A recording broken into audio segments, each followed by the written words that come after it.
Today's video is about some of the other important topics in mathematics subject. We move on to the next topic, which is polynomials. In polynomials, the first important topic is zeros of polynomials. There are different types of polynomials based on the degree: linear polynomial, quadratic polynomial, cubic polynomial, etc. Zero of a polynomial means the value of x, so that p of k is equal to 0.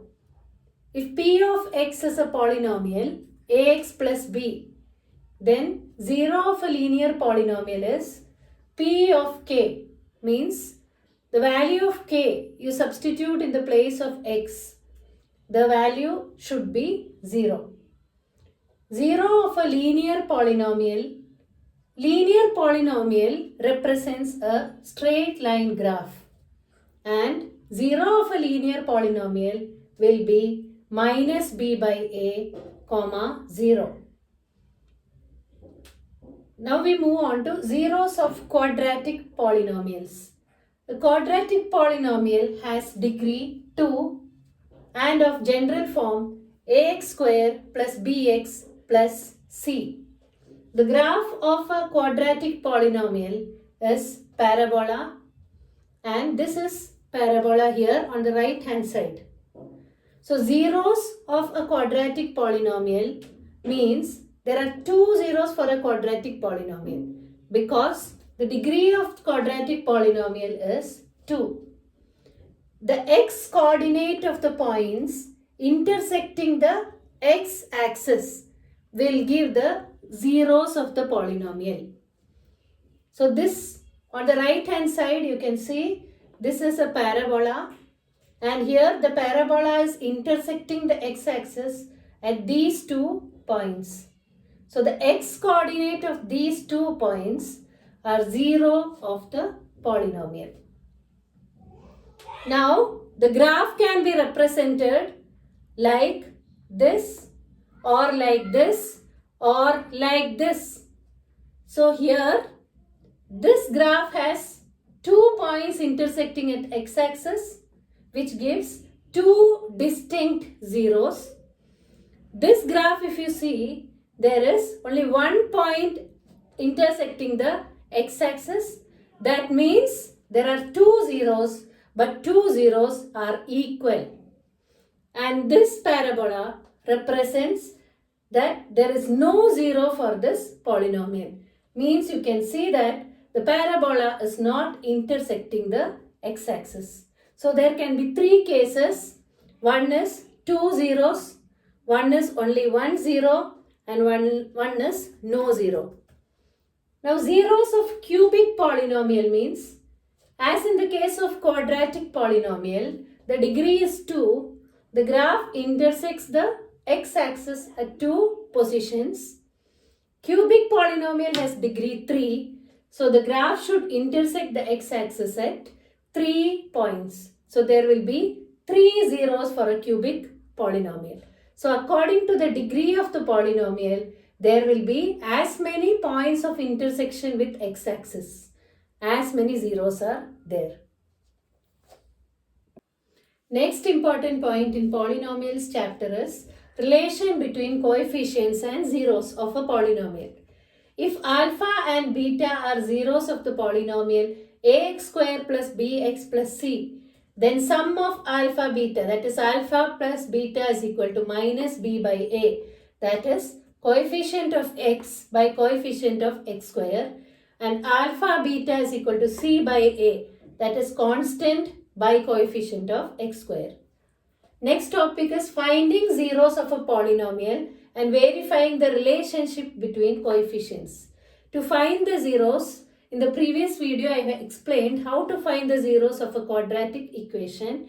Same method can be used to find the zeros of a polynomial. So factorization method, which is splitting the middle term.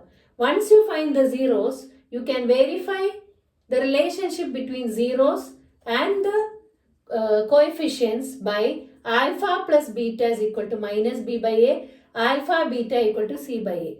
If this alpha plus beta equal to minus b by a is right, then your answer is correct. Now next topic is formation of a polynomial if zeros are given. In case you are given two zeros, that is for example 3, minus 4 are zeros of a quadratic polynomial and it's asked to find the quadratic polynomial, then you can find the quadratic polynomial by x square minus sum of zeros into x plus product of zeros.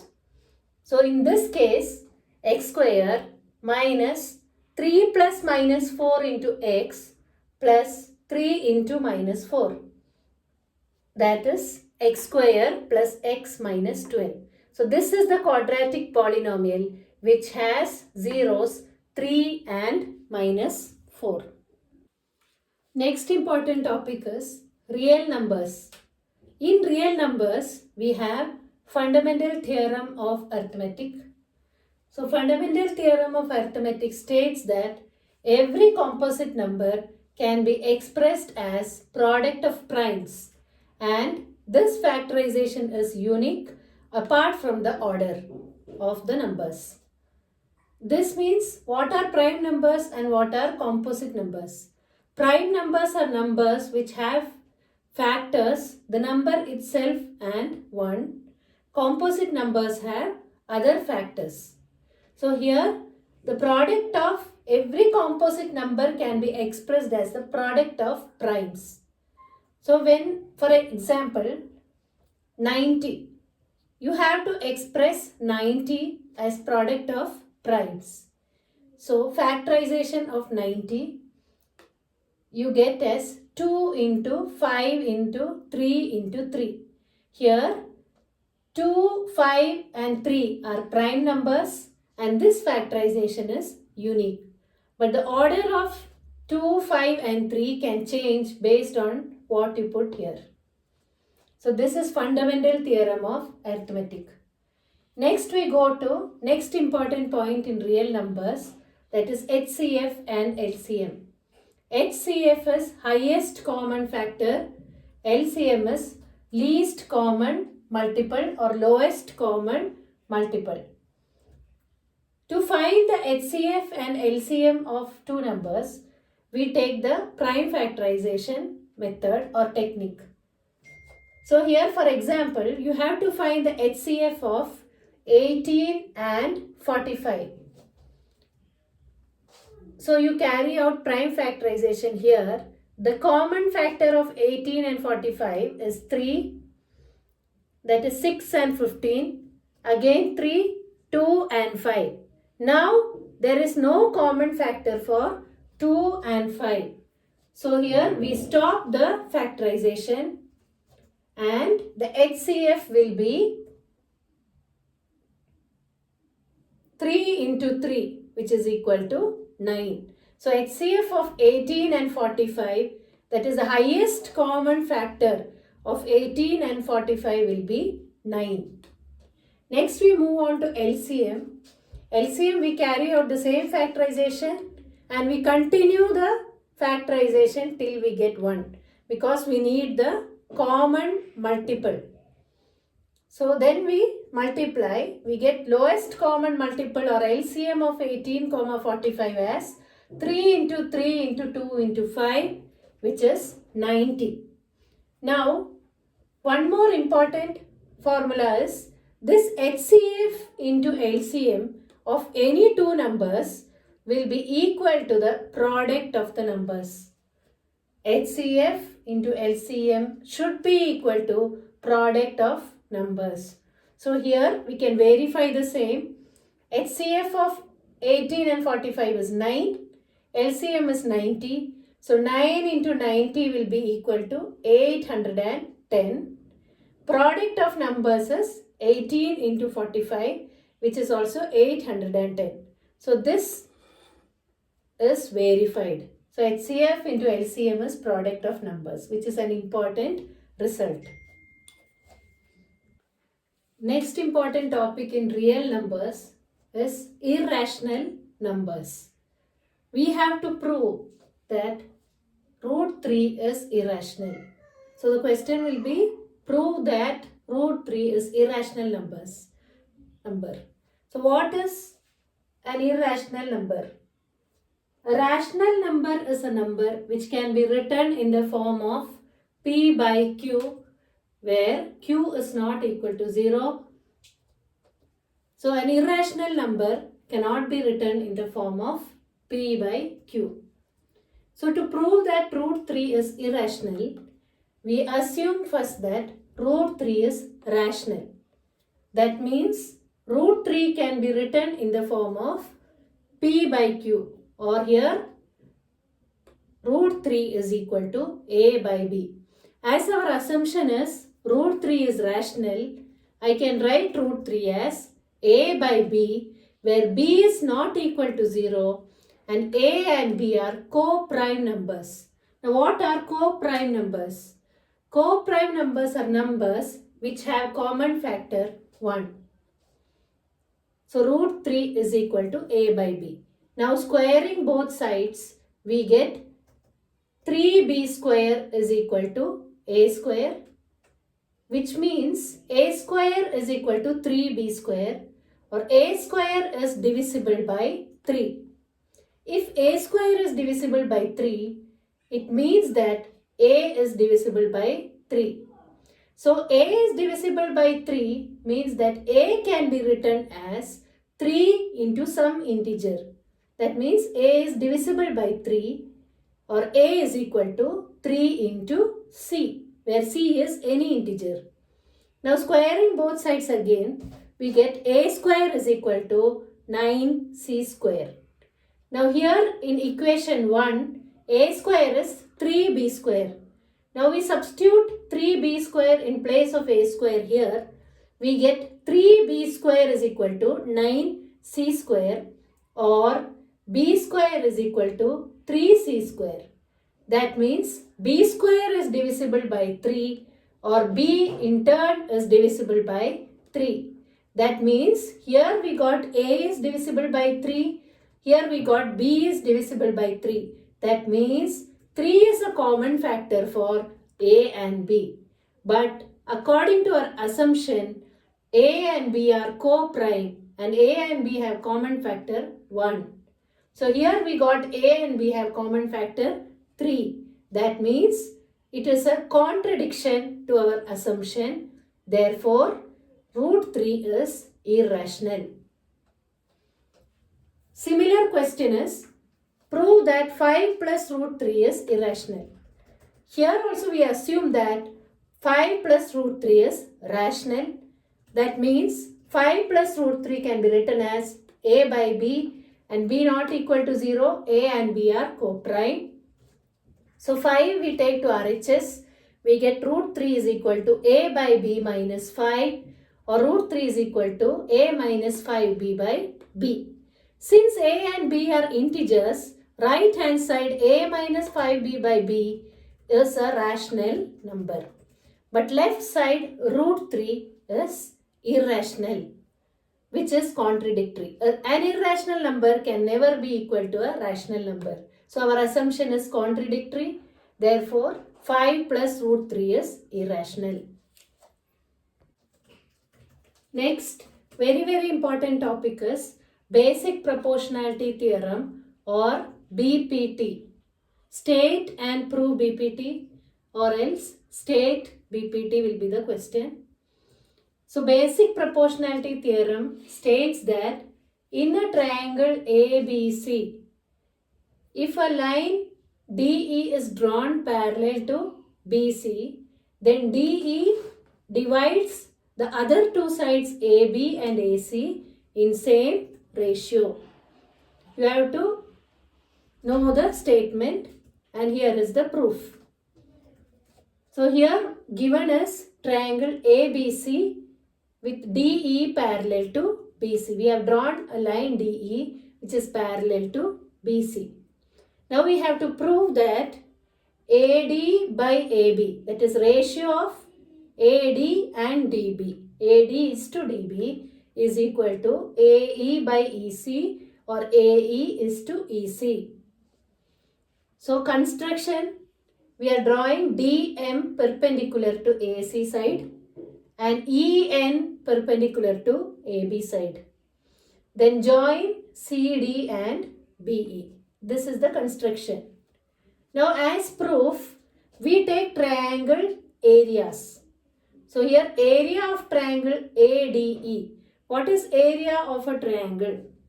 Area of a triangle is half into base into height. So here area of triangle ADE is half into base. Here base is AD. If base is AD, height will be the perpendicular drawn to AD, which is EN. So area of triangle AD is half into AD into EN. Area of same triangle ADE is half into AE into DM. So same triangle ADE can be represented by, areas can be calculated by half into AD into EN or half into AE into DM. Now we take area of triangle BDE. This is BDE triangle. Here the base is BD but the height is EN because same perpendicular. So half into BD into EN, and area of triangle DEC is again half into EC is the base, but as we extend EC we get DM as the perpendicular. So half into EC into DM. Now we take area of triangle ADE by area of triangle BD because we need to prove AD by DB. So we get half into AD into EN by half into BD into EN. So EN gets cancelled and we get AD by BD or AD by DB. Next we take area of triangle ADE and area of triangle DEC.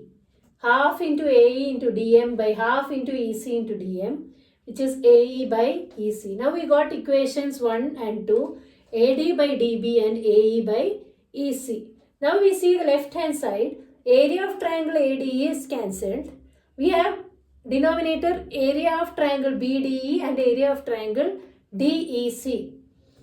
Area of triangle BDE, this is BDE and this is DEC.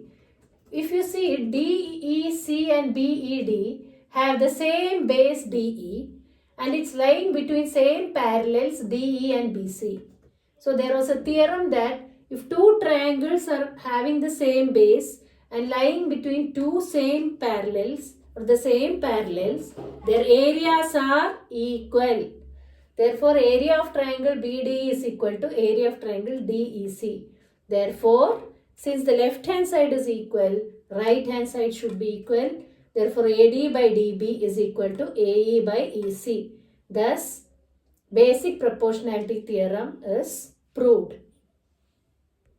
Next important theorem is converse of BPT or converse of basic proportionality theorem.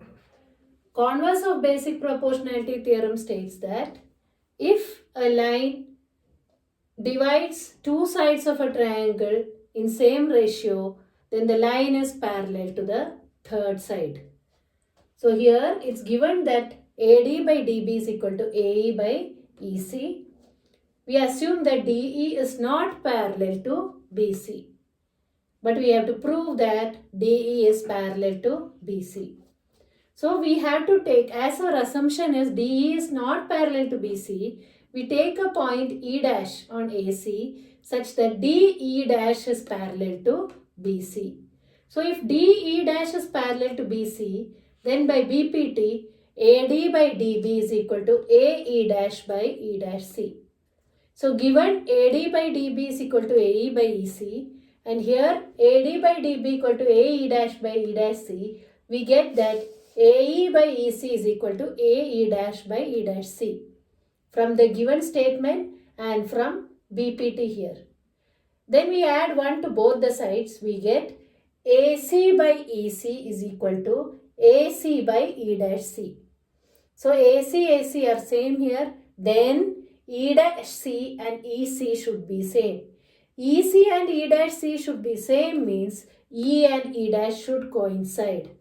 E and E dash is coinciding means we already assumed that DE dash is parallel to AC. That means if E and E dash are coinciding, that means DE is parallel to BC. Thus proved.